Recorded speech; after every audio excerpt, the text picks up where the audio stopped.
முதலில் பார்க்க இருப்பது கோவை தெற்கு தொகுதி. ரொம்ப முக்கியமான தொகுதி. சென்ற முறை இங்கே கமலஹாசன் நின்று தோற்றார். அவரை எதிர்த்து வெற்றி பெற்றது அதிமுக கூட்டணியில பாஜகவின் வானதி ஸ்ரீனிவாசன். ஆனால் இந்த முறை வேட்பாளர்கள் மாறி இருக்கிறது. நம்ம பார்ப்போம். கரூரை சேர்ந்த திரு செந்தில் பாலாஜி திமுகவின் முன்னாள் அமைச்சர் இங்கே நிற்கிறார். அதிமுகவின் மாவட்ட செயலாளர் அம்மன் அர்ஜுனன் இங்கே நிற்கிறார். தாவேக்காலிருந்து செந்தில்குமார், நாம் தமிழர்லேருந்து பேரறிவாளன்.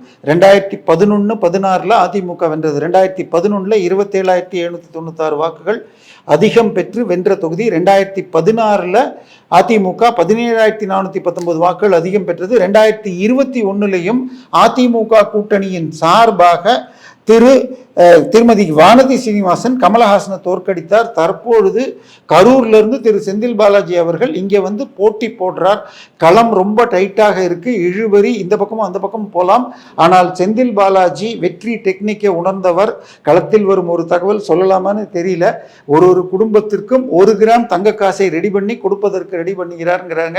ஸோ வெற்றி வாய்ப்பு செந்தில் பாலாஜிக்கு இருக்கிறது.